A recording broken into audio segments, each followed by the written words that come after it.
want to see figure out what those things are, those things that you do that make you trust and respect yourself a little bit less. I want you to be aware when those things pop up. I want you to think about the things that you're going through, the things that you don't want to feel, maybe the things you're escaping from, and then think about how those actions that you're about to take are going to affect those two things, that trust and respect, and consciously try and do something different. All right, welcome back, everybody. If you are hearing this, you have once again tuned to the Consequence of Habit podcast. This is your host, JT. Hey, before we get this episode started, by the time this one comes out, we are going to be deep into our first active rucking, running, walking, hiking. As long as your modes of transportation are from your feet, you can be part of this thing. It's called Trek Across America. This is the first event we are holding where collectively people are signing up. And for the month of June, we are virtually walking across the country, starting in the pier in Santa Monica and ending at the Liberty Bell in Philadelphia. And it's a virtual event, like I said. You don't need to be in Santa Monica or across the country. But what you're going to do is you're going to sign up at consequenceofhabit.org. You're going to enter in your information, and you're going to be able to link up whatever your fitness tracking apps or devices are to it. And we are going to be able to see how far we get. It's 3,000 miles is the goal. Right? The whole point of this thing is to get people outside, being active, like I said, rucking, walking, jogging, running, whatever it is, and being part of something collectively. Right? Building a connection to a shared purpose and a challenge. And we highly encourage you to have friends sign up. Don't do this by yourself. Make this a whether it be work, friends from work, whether it's just friends in general. And we'd love to see people connecting while they're doing this. A lot of our funds that make our events possible are usually from amazing partners like Fuel Hunt or Patriot Fund or Athletic Brewing Company. But we want to try something where we're actually incorporating what we're talking about at Consequence of Habit, right? Bringing awareness to the impact our habits have on our mental health and our success. And making that part of the ways that we fund things. Because all the money that we raise from this, 100% of those funds are going to go towards holding the other events that we hold, whether it be for our veterans, our first responders, people in recovery. We have a lot of things around meditation, mindfulness, breath work. All those events cost a lot of money. I'm going to be honest with you. And we never want money to be a reason that somebody can't attend one of the events. So we make them at little to no cost. So know when you sign up for this, know when you get your friends to sign up for this, that you are helping us be able to have more of those events throughout the year. You're also going to get, depending on what level you sign up for, you're going to get a sweet COH rubberized Velcro patch, or you're going to get a COH t-shirt, much like the one I'm wearing, but in a dark gray. All right, on to the episode. This is solo one, and anyone who's listened to solo one knows that this is it's not something I'm crazy comfortable with, but I'm really trying to take the information that I've been fortunate enough to hear from the 150 plus guests I've spoken to and kind of synthesize that with my own thoughts, my own experiences around habits, and then get on here and discuss it. So with that said, if you were on our website, on our launching page, you can see a quote from James Clear, and it says, every action we take is a vote for the type of person we want to be. And I've been thinking about that quite a bit. And then I heard another quote. I believe this is from Brene Brown. And she discusses, hey, when you first meet somebody, subconsciously, the first things we ask ourselves two questions. One, is this somebody I can trust? And then two, is this somebody I can respect? So is this somebody I can trust? Is this somebody that's going to harm me in one way or the other? Is this going to be somebody that's going to try and rob me, physically harm me, get over on me? In whatever capacity. And the second question is this somebody I can respect? Is this somebody who has some shared goals, values? Is this somebody that has some guiding principles that are in common with my own? So those two quotes were kind of rattling around in my head as I'm mowing the lawn, and it really made me think about how we feel about ourselves, right, through our actions. And really, it's my belief that subconsciously we ask ourselves those same questions. Is this somebody I can trust? Talking about ourselves, the person you see in the mirror. Can I trust that I'm going to do the things that keep me healthy, both mentally and physically? And I'm talking about our core, like our basic survival things. Can I trust the fact that I won't ingest something that I know is going to kill me? Can I trust the fact that I can refrain from doing certain things that I know that are harmful for me, or that I can actually do the things that I know are good for me? And I think that one maybe actually bleeds more into the respect part. Like I said, James Clear says every action we take is a vote. It's a vote one way or the other, the type of person we want to be. And when we make promises to ourselves and we don't follow through with them, well, we're keeping score, whether you want to believe it or not. I think I just said this to my therapist lately. If you can't trust yourself to make a promise and follow through, then how the hell is anyone else going to trust you? And it's something I've been thinking a lot about. And that's on top of just constantly reading books about this. I read a book, I think it's Wisdom of the Bullfrog by Admiral William McRaven. And he talks about the difference between simple and easy. We know what the answers are, right? We know what we're supposed to do.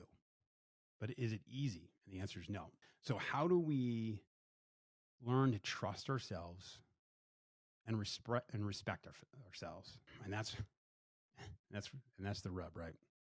So I've got a couple calls to action for you. I just experienced some loss in my life.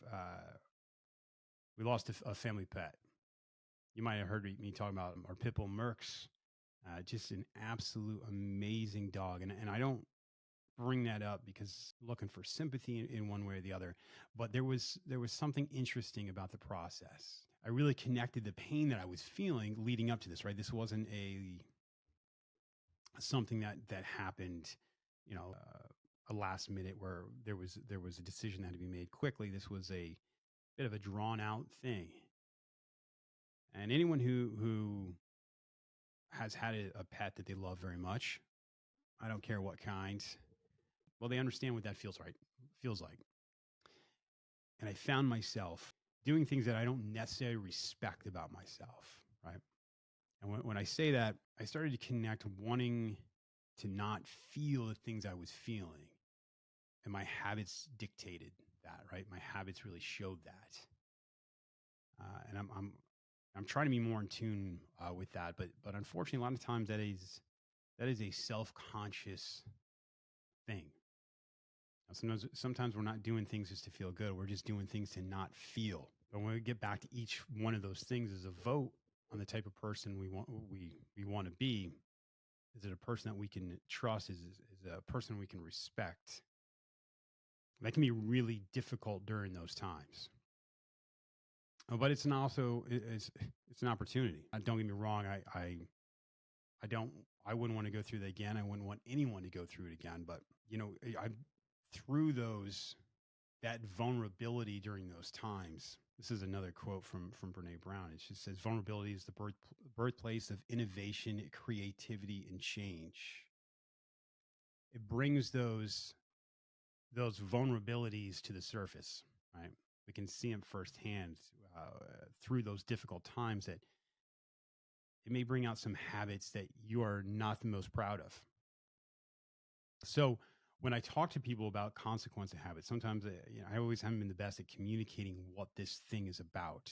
But through thinking about these things, it really it cleared some things up. Collectively, we are a group of people. If you've hung out this long, then I consider you part of that group. That we are trying to hold ourselves accountable to do things together that add value, that add the ability to trust and respect ourselves. It made me think about people that, whatever the activity is, you say you're going to journal, you say you're going to meditate, you say you're going to work out.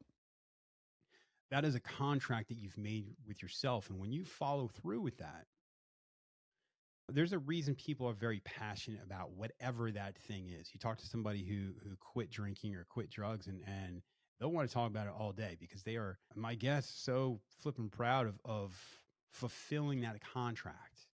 staying true to what they said they were going to do. The reality is most people that do that part of it as part of a group.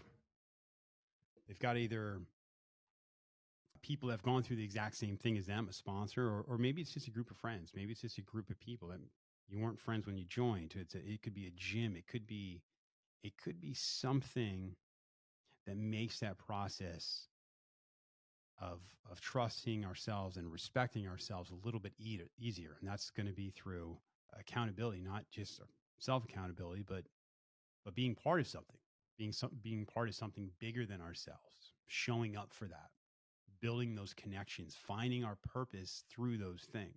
So my call to action to you is, what are the things that you do that make you either not trust yourself or not respect yourself? Take a couple moments. You don't have to do it. I mean, if you're not driving now, I'd say do it right now. Write them down. I got a little bit ahead of myself when I think about people that meditate or people that journal every day.